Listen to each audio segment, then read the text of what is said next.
हाय बंधुरा daily life सिक्से तुम्हारे स्वागतम। आज के आमी तुम्हारे सामने আমলকির একটা ডালের রেসিপি নিয়ে চলে এসেছি। আর এই ডালটা আমি মুসুরি ডাল দিয়ে করেছি। তোমরা ইচ্ছা করলে এটা নিরামিষের দিন মটর ডাল দিয়েও করতে পারো। প্রথমে আমি ডালটাকে সেদ্ধ করে নিয়েছি, তারপর আমলকিগুলোকে কেটে জলের মধ্যে নুন আর হলুদ দিয়ে সেদ্ধ করে নিয়েছি।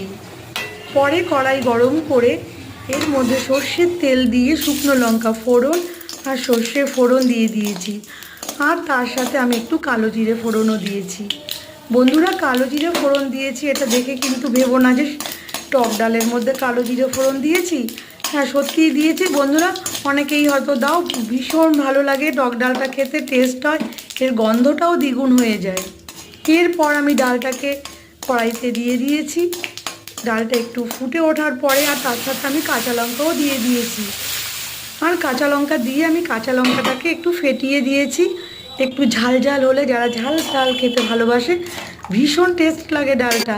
আর বাচ্চা থাকলে অবশ্যই তোমরা সেটা করো না। আর এই ডালটার সাথে পাঁপড় ভাজা, নালে ডিমের মামলেট, নালে আলু ভাজা দিয়ে গরম ভাত খেতে তো দুর্দান্ত লাগে বন্ধুরা। খেয়ে একবার দেখো। ডালটা কিন্তু না লাগবে কষ, না লাগবে তেতো, ভয় পেও না কিন্তু বন্ধুরা তোমরা, এটা আমলকির ডাল বলে। একবার খেয়ে কমেন্ট করে আমাকে অবশ্যই জানিও। আর আমার এই ডালটা যদি তোমাদের ভালো লেগে থাকে তাহলে অবশ্যই আমার চ্যানেলটাকে লাইক করো, শেয়ার করো আর সাবস্ক্রাইব করো বন্ধুরা।